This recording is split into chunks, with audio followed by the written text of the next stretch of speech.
Good morning, everybody. My name is Kath Ellis. I'm the Associate Dean for Education here in the Faculty of Arts and Social Sciences at UNSW Australia.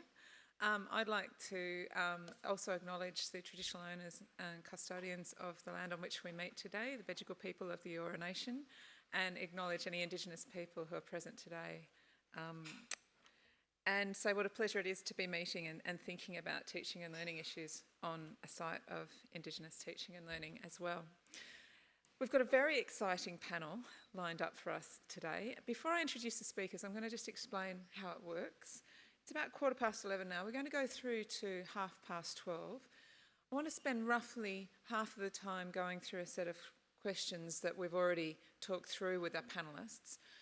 But we also want to have an opportunity for you as audience members to pose questions to the panel. And in each of your blue folders, you will have received a selection of these index cards. We are going lo-fi today. There's no tweeting of questions, no digital electronic question boards or anything like that. Going back old school to pen and paper. So we've heard some very interesting, thought-provoking things from Geoff already. As Phil indicated to you, this is a great opportunity for you to stop and reflect and write any questions you have. And please, can we have questions with question marks on the end, is a good thing, on these cards. Please use your very, very best handwriting. Phil is a doctor, but that doesn't mean he can read bad handwriting. Once you've written your questions, and they can come to you at any point, now or later, please pass them along to the outside of your rows. So the people who are sitting on the outside of your rows, I need you, if you receive somebody else's questions, to wave them in the air like you just don't care. And if you want to practice that right now, people on the end for me. Thank you, very excellent. And we have some beautiful and very talented assistants, Emma, Sam and Emma, who are waving enthusiastically. They will be watching out for that enthusiastic wave of the card for those good folks at the end of the row, and we'll be collecting them. They'll come up to Phil, who will filter them. So Phil is the filterer. He will be filtering the questions and grouping them together and then passing them up to me, and I'll be presenting them to our panellists. Everybody clear on that one? Excellent. Very best handwriting, if you can remember that. Thank you. So now what I'd like to do is turn to introduce our panellists. And from your right is a student, a fourth year student, Tom Morrison, who I happen to know because he sits on some of the university education committees and is a very passionate and engaged advocate for students across the campus, but is reaching the end of his fourth year of medical study and just confirmed to me that he is developing his understanding of what he is as a doctor. And I think that's just a fantastic thing to hear from a student. Next to him, Royce Sadler. Royce is a senior assessment scholar in the School of Education at the University of Queensland and Professor Emeritus of Higher Education at Griffith University. Now, his main research and publication interest since 1973 has been on the assessment of student achievement. And so for those of us who have been reading his work over those years, very much looking forward to hearing his thoughts and contributions to the panel today. Next to him, fresh off the plane from New Zealand, Tim Wilkinson, who is the Director of the Medicine Program and Professor in Medicine and Associate Dean in Medical Education at the University of Otago, New Zealand. He completed a Masters in Clinical Education in 2001, which looked at the characteristics of borderline final year medical students. And on behalf of all of us, thank you for that, Tim. We're living in a safer world because of you. But really one of the wonderful things he can contribute today is the experience that he's had, and part of his PhD, or his PhD research was looking at this, was the educational impact of a change to standards-based assessment in a medical course, and also the evaluation of that. And I think one of the things that he can share with us is the journey that they've been on in actually setting this up in a higher education context. And last but not least, Geoff, who has already been introduced to us today, who's the Chief Executive Officer of the Australian Council for Educational Research, and needs no further introduction. Thank you very much. Okay, so I'm going to start off with a question to Geoff, and it's an extension pretty much of where you left us in your presentation. The question, in effect, that you posed to us was answering the question, is there a role for performance standards in higher education? And you put it to us that only we can answer that. But let me ask you, do you think there is a role for performance standards in higher education? Well, thank you. I guess I find it hard to imagine that there wouldn't be a role for performance standards in higher education, because I think in any area of learning, a key question is what does it mean to become more proficient or more competent or more able, more expert? And that's what teaching and learning are, as I've said, all about. And so if we can't start to describe that, if we can't start to illustrate it, then there's a question about whether we know what we're doing. As I said, why are we pretending we can teach something if we can't describe what it looks like as students become more competent in relation to that? So I think there is potentially, maybe not in all areas, there may be some places where it just makes sense to have yes/no decisions about whether a person can do this or can't do it. But I think for many areas of learning, it's likely to make sense to attempt to describe what it means to make progress, to describe increasing standards of proficiency or expertise. And I see the benefits that I outlined at the end in that benefits to students and teachers in thinking about where individuals are up to in their learning and what comes next, what they should focus on next, either from a teaching point of view or a learning point of view. And also what progress is being made, because we know that one of the best ways of building a person's self-confidence in their ability to learn, and that may not be such an issue for the kinds of students you have here at UNSW, but it's certainly a concern in some places. But one of the best ways of building students' self-efficacies as learners is to help them see the progress they're making. And we often don't do that very well, in my view. But we could be helping them over longer periods of time see how they're now able to do, able to do things that they weren't once able to do, how they can now solve problems that are much more difficult than the ones that they once were able to solve. And all of that can be, if we wanted to do it, could be captured, in my view, in explicit standards. And presumably also allowing to see why those things are important to attain. Yes. I mean, one of the points you make, which caused me to reflect about how the HE context or the higher education context is different to the school context, is that we do have a finish line. We have this thing called graduation or point of graduation, at which point, Tim, we want to have competent doctors. And so we are having students progress to a particular point of graduation.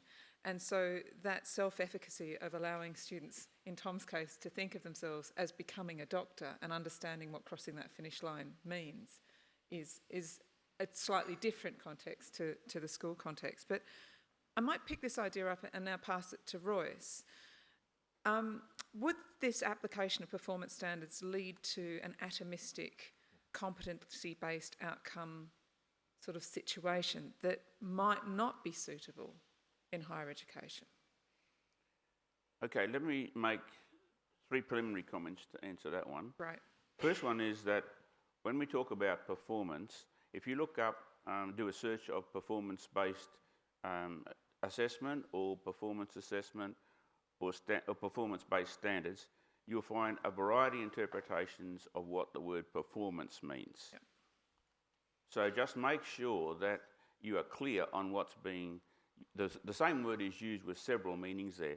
I'll give you an example of one is where you had that performance-based for, say, in a business course where you actually put somebody in a situation where they're receiving information from all different sides and they're giving a problem to sort out. So just be sure that what you're doing is actually you're on the same wavelength as what you're looking for. The second thing is, we're important, universities are important because they provide qualifications and credentials, and we want those credentials to stand to represent something, although the people who scrutinise those, say, degree transcripts or the fact that someone's got a degree, won't know what is totally implied in that.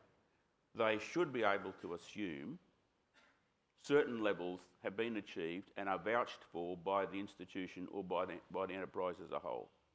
So yes, and that's true especially of where the qualification is a credential for entry to a profession, but it's equally important where it's general as well.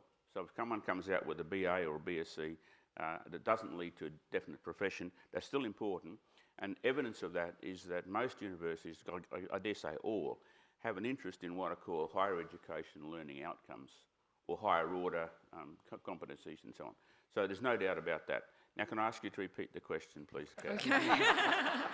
Yeah, so I guess what I'm asking here is the proposition that we start applying performance standards at higher education, does that lead to an atomistic competency-based outcome that might not be suitable or appropriate in a higher education context? It might be appropriate in a school context, but not appropriate in higher education context. Look, the decision on that is up to us.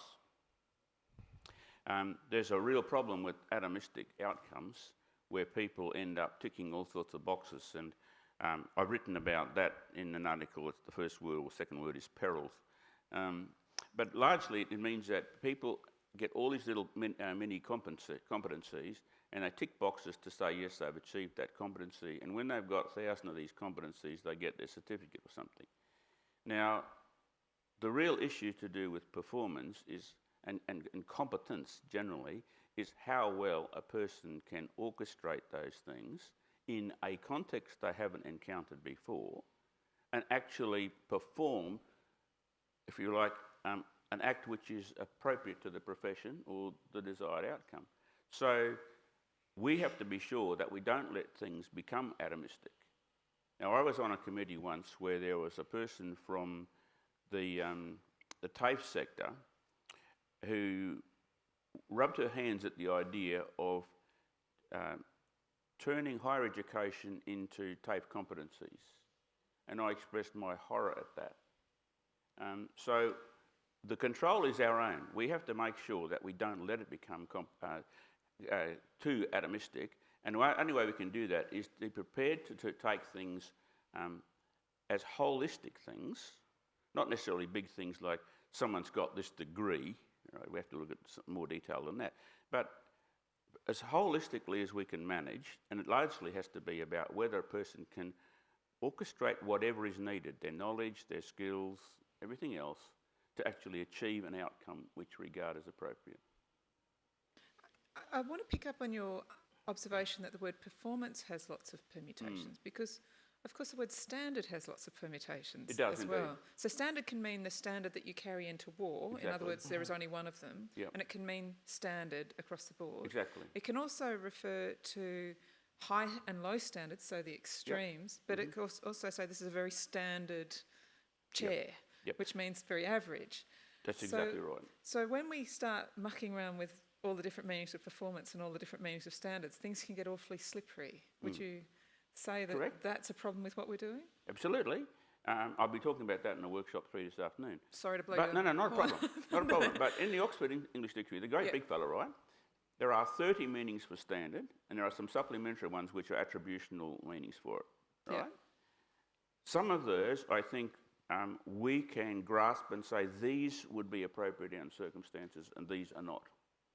And half of, not exactly half, but a fair few of those meanings that are listed in the OED, right, are obsolete meanings. So they hardly ever come up, but if you read some like old literature, you'll find that these words crop up in a certain way. So they're there in the literature and they're in use, but they're not common use.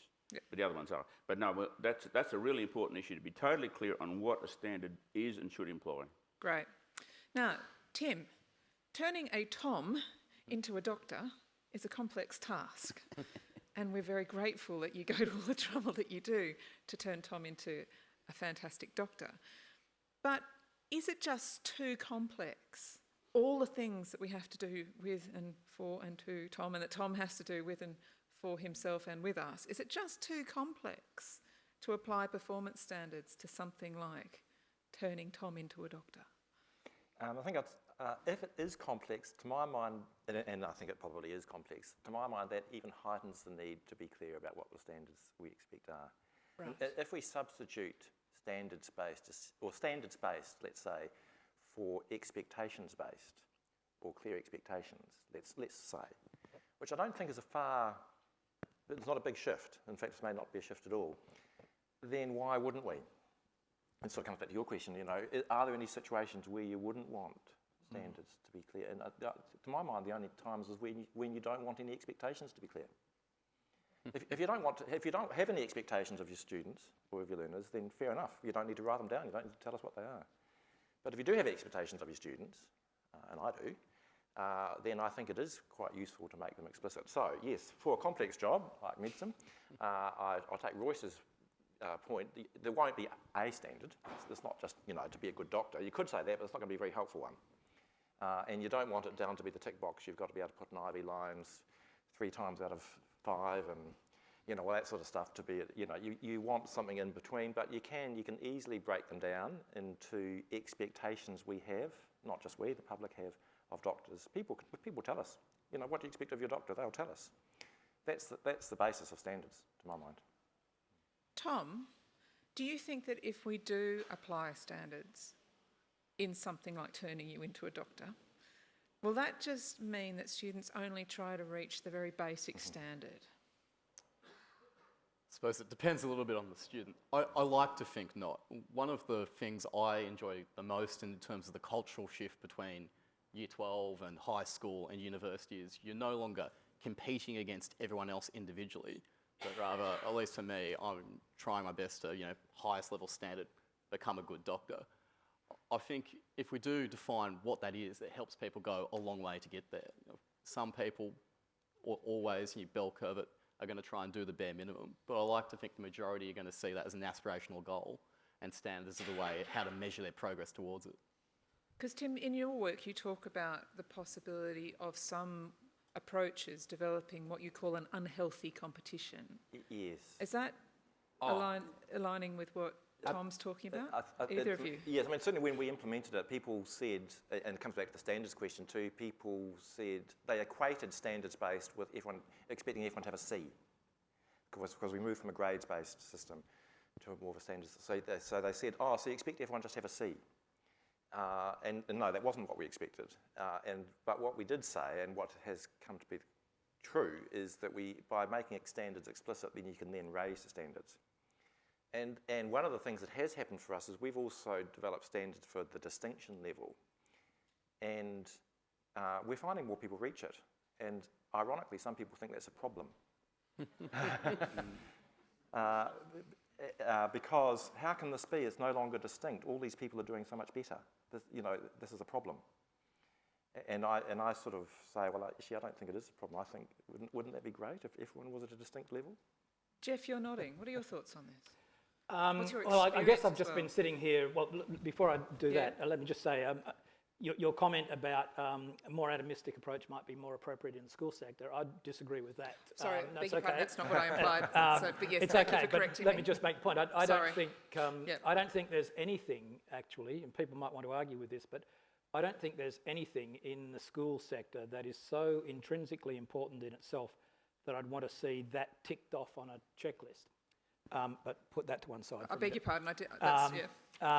No, what I was sitting here reflecting on, Kate, was a couple of different, as Royce has said, there are many different definitions of a standard. We've been using the word standard in a couple of different ways just in the conversation here. We have. You can think of a standard as the minimum standard, the standard you have to meet before you can operate on me, or before you can fly a plane or drive a car, or that's a minimum. Build a bridge. That's right, it's a minimum expectation. And some people, when they use the word standard, are only referring to that minimum standard that has to be met. As you know, I find it more useful to think about a framework of standards where you do recognise distinction level as a standard as well. And so in the context of that framework, you can then say, and where is the minimum on this framework? You need to at least demonstrate this level of proficiency before I'm prepared to let you fly an aeroplane. So that's what I was thinking, that there are a couple of different ways that we can use the word standard, and we do. It's a language issue. We just need to be clear about. We're not disagreeing with each other. We just need to be clear about the language. Kath, could I make a comment Yes, about please, Royce, go ahead. expectations? Look, there's nothing to stop your average person from the street going into libraries time after time and learning a huge amount of medical knowledge, right? Nothing to stop that at all. Or to use, say, Microsoft's Flight Simulator to learn how to, pilot like 20 different aircraft. There's nothing to stop that at all. However, if somebody wants to practice in an official way, then they commit themselves to an institution which provides the curriculum, which is approved, and a credential, which is approved. And in that case, there's an institutional expectation, and there is a personal expectation that will give entry to the career. But if people's expectations are, I just want to know a huge amount about, then they can find that out. Just they often don't have the motivation. But Royce, is that like? Sorry, can I jump in? Please do. Is that likely to change over time? I mean, with more online learning courses, MOOCs and so on being offered, I can see the possibility in some areas of learning that there'll be independent providers of qualifications that may not have their own curricula as such. They're just assessment bodies that offer qualifications. Yeah, well, that's right. And what's a qualification? See, at the moment, we've got lots of professions have accredited qualifications. And, for example, you can't offer medical degrees unless they are accredited. Yep. By the AMC? Yeah. So that does not apply to all professions, but it does apply to quite a few, and a growing number of them. So, yeah, I think we have to sort of look at that big context as well. Yep. So, to try and kind of pull this together a little bit, I do want to put this question directly to you, Royce. Can holistic judgments of performance be linked to standards? Yes. But you've got to actually, you've got to have your standards formulated in a way which will allow that to happen. I believe there's a way to do that. But I think that's a critical issue, and I think we need to. I think there's a lot more thinking and research has to go into that. But yes, I think we can. And when I say holistic, I don't mean like just global with it. I mean, Geoff was talking before about we give students assessment tasks and we look at their responses and they become actually observations. But we always have to remember they're only samples.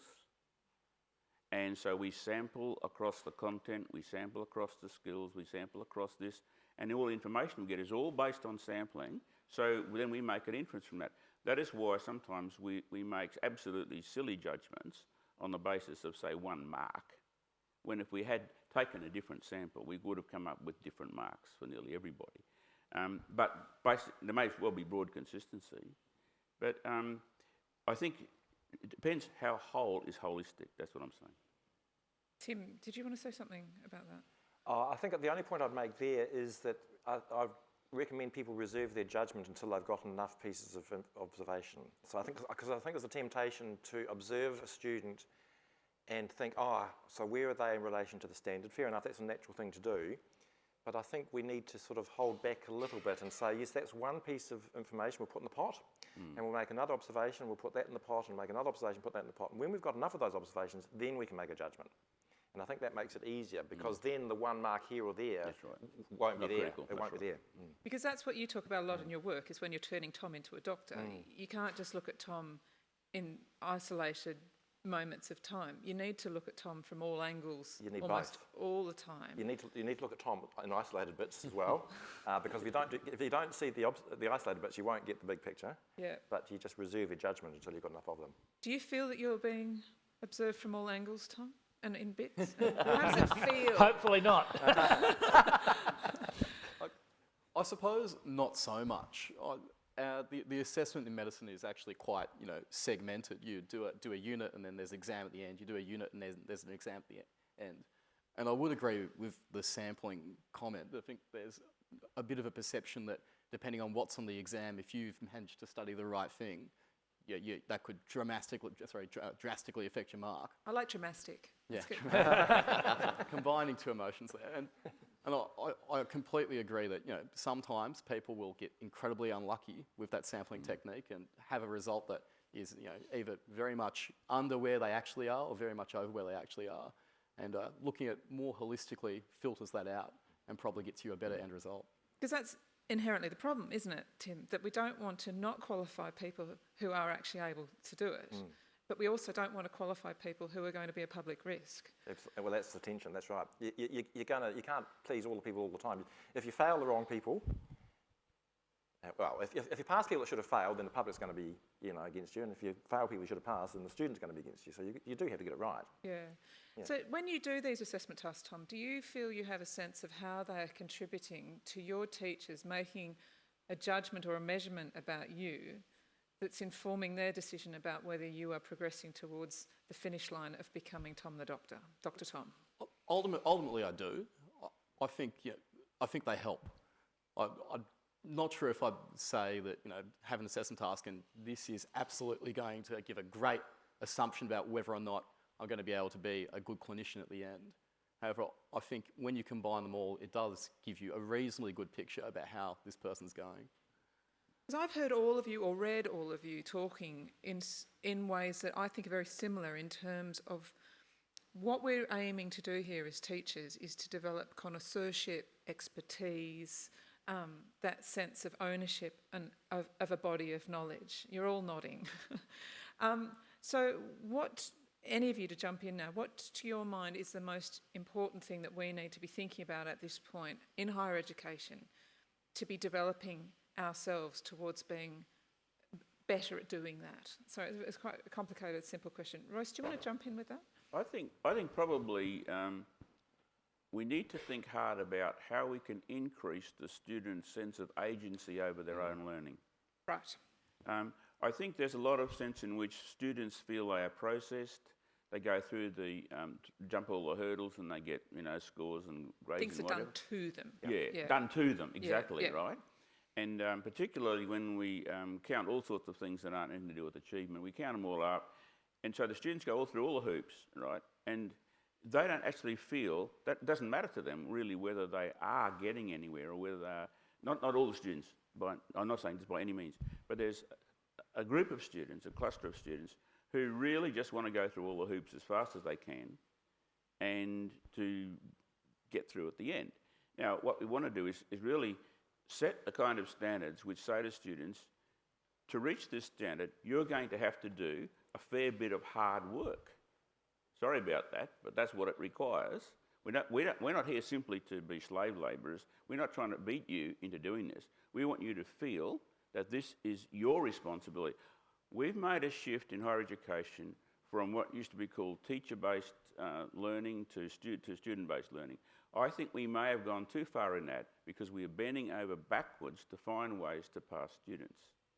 I think we have to find ways to say to the students, you are responsible to a large degree for your own learning and for achieving what is needed to pass this course. We are here to do all that we can to help you do that, but we are ultimately not responsible. Tim? Yes, three things. I mean, when we changed to our system, that was one of the things we found. It was actually easier to fail people than it was before, so that was sort of, you might... Actually, that was a good outcome. Yep. So, I mean, it depends on the viewpoint, of course. We were also, this was part of my PhD, I was worried about the motivation thing. That was actually the trigger for it. People said if you make these standards explicit and tell people what you do, you're going to spoon feed them, you'll demotivate them. And yet the theoretical literature said it wouldn't, and that's what I found, that it actually increased their intrinsic motivation, so that's the thing. But in answer to the question, because I thought about this, what's the sort of the bottom line? My bottom line is I want our students to be committed to improving themselves and others. And it's a trite little saying, but I distilled down all the elements of what people call professionalism within medicine. And there's a lot of dimensions to that, but the one that appealed to me the most was what we reduced to that. So I think I would like, and I suspect that might be true of other disciplines too. Yes, of course, there's some disciplinary knowledge and some stuff, but actually I'm more interested to know, are you committed to improving yourself? I don't care where you get to, well, I do care where you get to graduation, but that's less important than to know you're committed to always improving yourself and helping others improve. And I think that would be my one. Jeff? Yep. Yeah, I agree with all of that. I think one of the most important things in giving students a sense of agency or assisting them to take a level of responsibility for their own learning is to provide them with standards, to help them see where they are in their learning so that they can monitor their own progress and they can be part of the decision making about what comes next. Helping them develop that big picture of where things are going. I think back to many years ago when I did a mathematics course in second year university.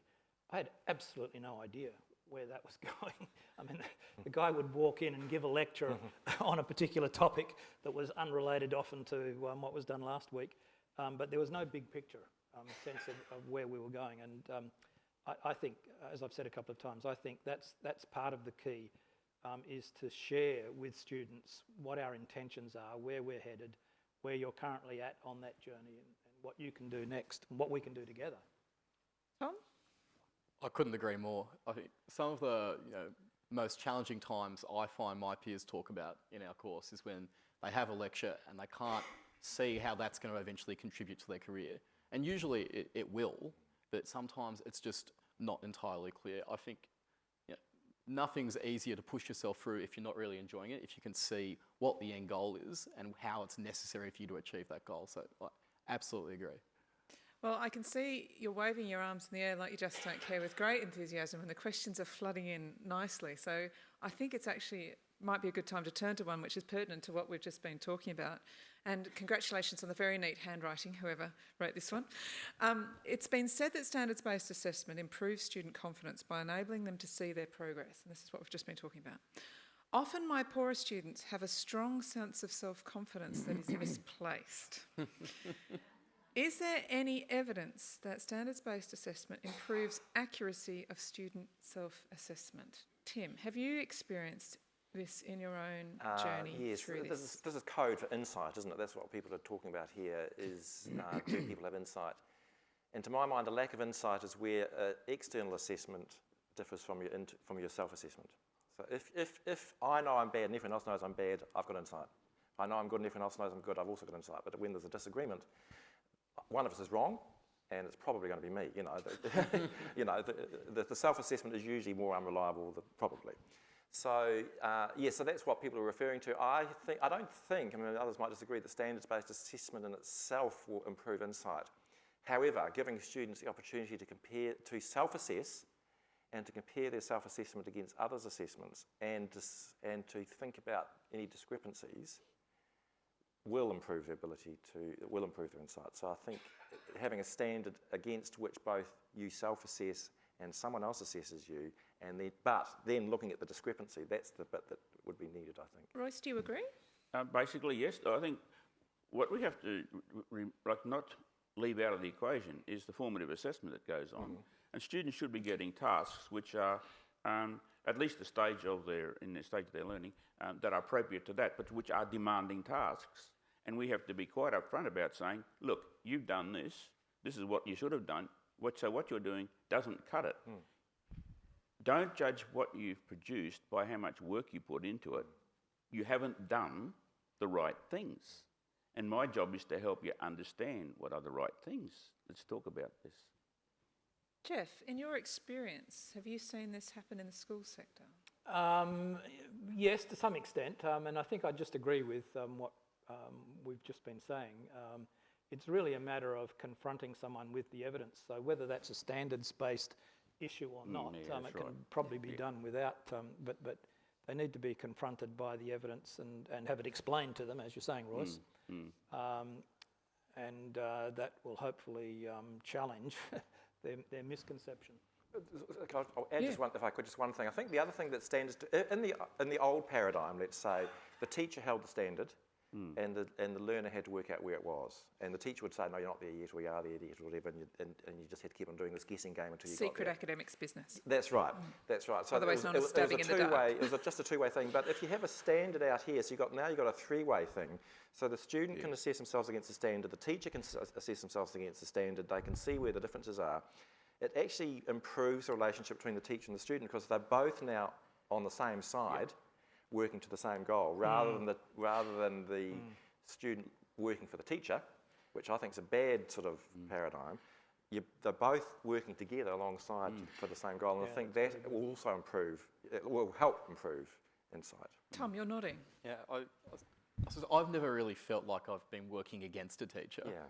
But I completely agree that if you have a goal that you're looking at, and if you're both working together, that's something that I doubt there's many students who perhaps aren't performing to expectations won't seize with both hands. I don't know of many people who fail and are comfortable with that level of marks, but I do know a lot of people who fail and don't understand why.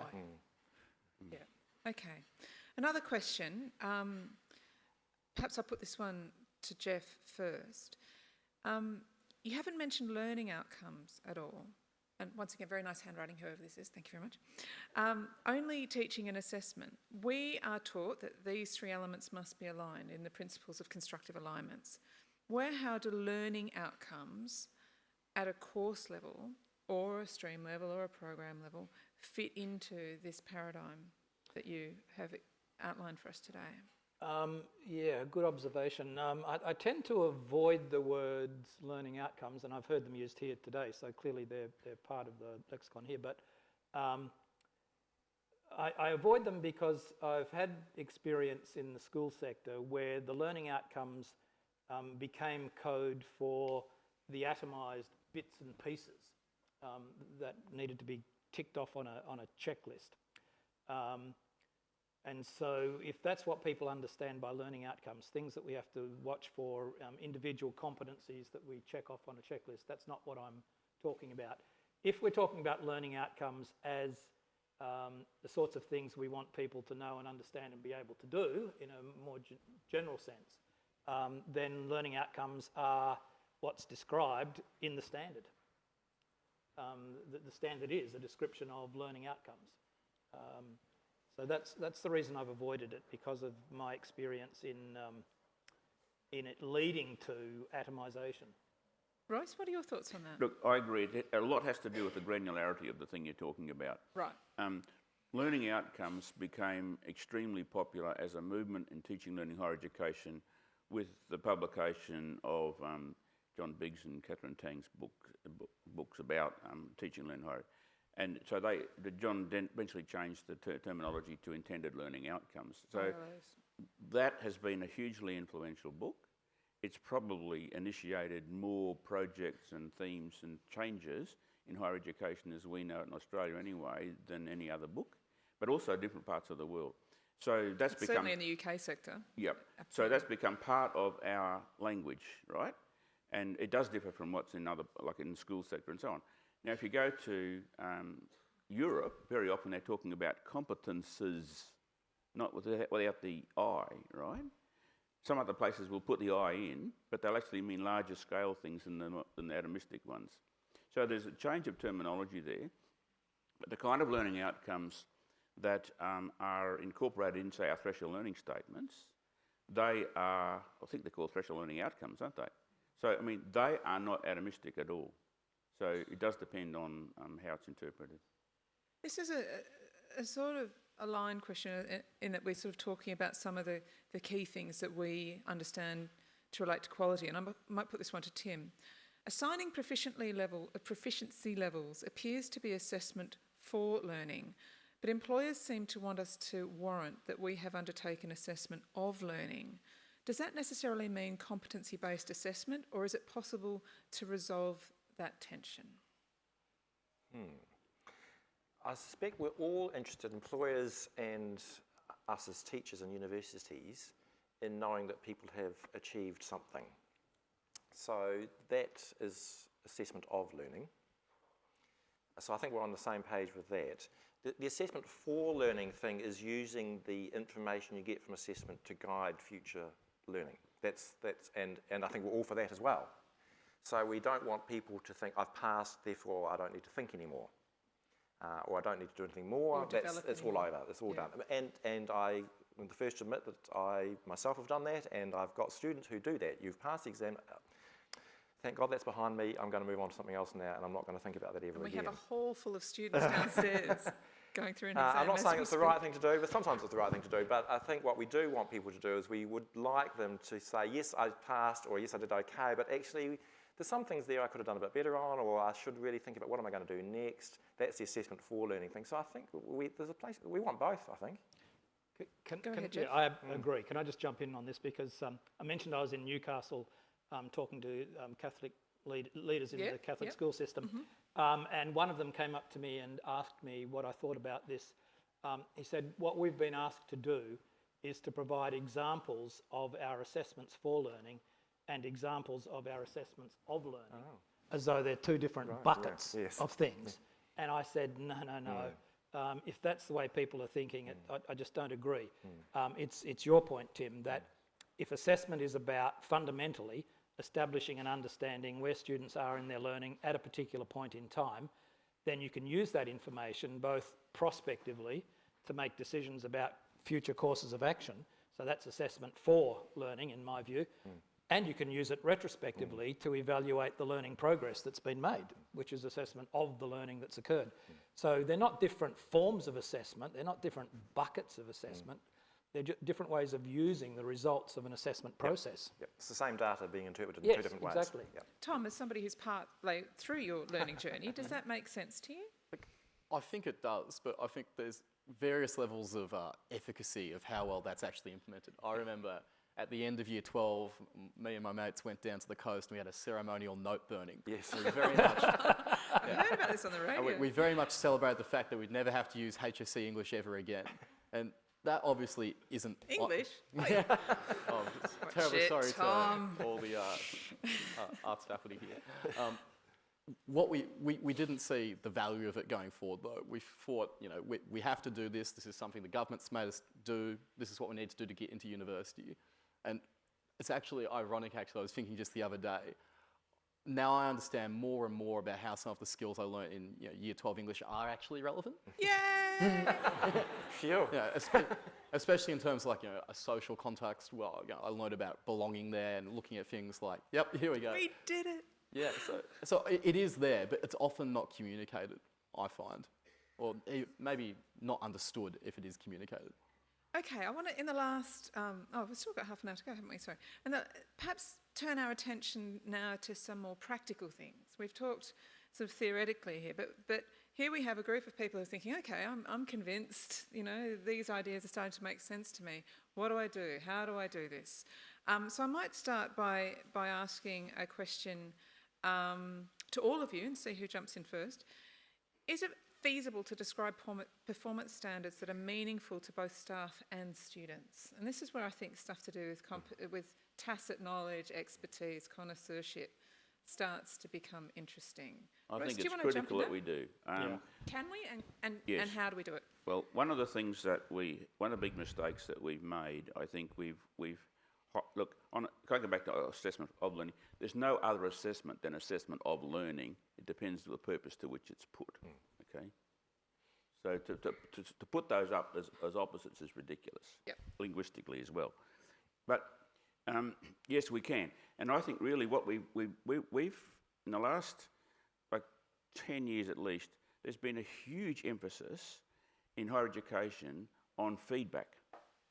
Huge emphasis. Whole books are written about feedback in higher education. Now, David Bowd has written a lot on this. Now, we have to be careful that we don't throw the baby out with the bathwater, but a lot of that bathwater needs to be thrown out. And it's because we've become thinking about this is the most important way of learning. It isn't. When we give students feedback, we are telling them things. And if you've got kids, you know that kids don't always learn things by being told once. Isn't that right? So we keep telling, right? What we have to do is to get the students into positions and contexts where we can give them experience of being insiders to applying those kinds of standards to the same kinds of things that they're producing themselves, so that they become judgmentally aware, and they're given evaluative experience is what I call it, so that they become insiders, so they can how to interpret things. Otherwise, they're just words or whatever. We've got to actually give them that experience, and that's extremely important for professions. When they leave, the decisions are going to be theirs. And this is, try and turn that into the practical. Here's another question from the floor.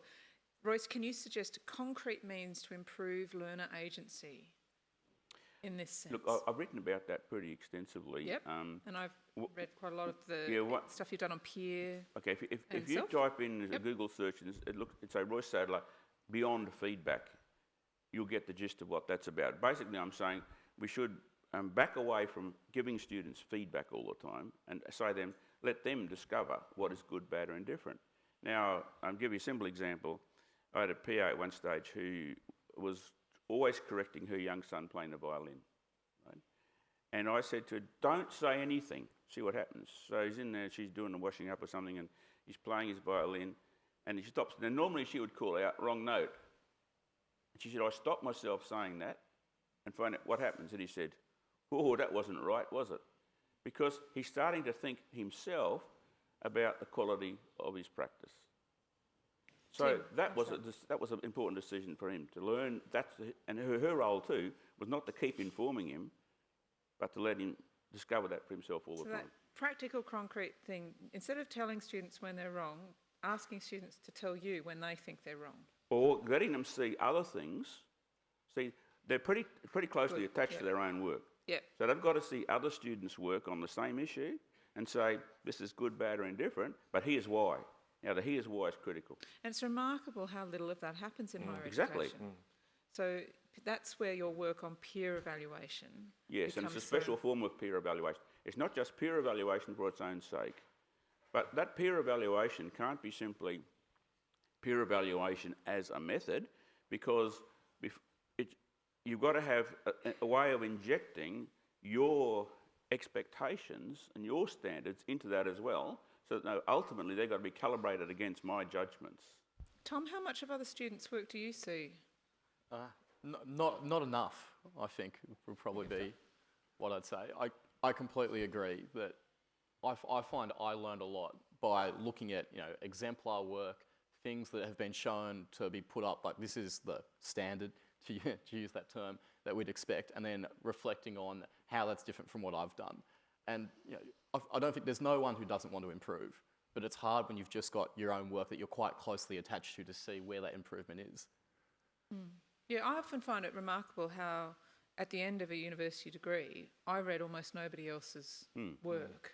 And I've had that sort of transformative experience of having students read each other and see the light bulbs come on, and I think there are some great tools now that allow us to do this. And At Griffith University and a College of Art, right? Yeah. What the students do is basically always on display. Pretty close, When it comes to the conservatorium, they're on the same campus, and I've got close ties with all of those. But in the conservatorium, the students often performed only in front of their lecturer. And I've said to one of the key people there, why don't you get a few other students in there to start monitoring the quality of what these other students are playing? And that has changed a lot of things. They say, they become more observant, they can see what happens, and they can sort of start to monitor their own quality while they're producing. And some disciplines lend themselves more to that, and They here's do. another word, performance, exactly. Music performance, drama performance, dance performance, creative writing, I think, is one of the disciplines where it's routine for students to be reading and commenting on each other's work. But is that as easy to do in medicine? I'll answer this other one go first, I ahead. think. I mean, I think that peer assessment discussion is identical to the self-assessment discussion we had earlier, isn't it, in a sense? And they're both predicated on knowing what you're assessing against. And I presume, with reasonable confidence, that your peer assessments are not just asking the peers, what did you think? Exactly. No. You're asking the peers to judge it against something. That's right. Yes. So it just comes back to the standards, setting the expectations is necessary but not sufficient for that, for both the peer assessment and the self-assessment. And then just coming back to the question before that, how easy is it to write them down? I find it quite difficult, actually. So I wouldn't want people to think that it is easy. But I also, perfection can be the enemy of the good. A lot of our things that we've written down, I wouldn't, that you could drive a truck through a lot of them, We pretend they're standards. We've worked quite hard to make them look nice and all the rest of it. And ultimately, everything you write down someone will say, what do you mean by that? Or, that's not clear enough. And you end up with words like good and better and, and what do you mean by that? But you can get paralysed if you go too far down that track. You still just have to say, well, what do you really think? What's different about this person who you think is at a higher standard from this one? Describe that. And words will never completely capture it, but at least you've got to have a go at it. So you're saying that a bad rubric is worse than no rubric? I think I am, really. I would agree, Tim. I think it can be. And you see some dreadful rubrics. And often what people fall back on are graded adjectives. Yeah. Yes, better than the other one. Yeah, that's right. Yes. So more, what's that? better. Yes. What does that mean? Deeper. And we can use taxonomies like the Solo taxonomy, which uses the word extended abstract, but this is where we fall into the idea of tacit knowledge. How do you explain to somebody what extended abstract actually means when you know, because of your tacit knowledge, that we know more than we can say? Royce, any thoughts on that one? Well, I think some of the examples in Biggs and Collis' book are a bit stretched, to be quite honest, because basically they've got their set of categories and terminology which they want to fit across different domains, and I don't think they necessarily fit equally well. So I'm not sure that I've never taken it up with either of them, but I don't actually think that they apply equal. I mean, the poetry is one of the examples they've got, then a couple of mathematics ones. Well, I'm not a poet, but I do know a bit of maths, and it didn't seem to fit at all. It seemed to be a stretch. Now, Captain Collis is an ex-maths teacher. I mean, I was at the same school I was. So I know Kevin. I used to know Kevin pretty well. But I think there's a kind of like a danger in having a schema that is meant to apply to all fields. Any schema, probably. Yeah, that's right. It'd be true of Bloom's taxonomy and Solo taxonomy. Yeah, that's right. And any attempt, as you say, to develop a schema that becomes the basis of any set of proficiency standards you develop. And I think you end up construing things into those words. Okay, in a moment I'm going to ask you to now start bringing comments or questions directly from the floor, so I'm going to give you a chance to have a bit of a think and prepare for that. And that's where you do just wave your arm in the air like you just don't care, and I'd need you to stand up and speak with a very loud voice. But I think one of the last questions I want to put to you from the cards that have come forward is a question to do with academic integrity, a matter very dear to my own heart. In the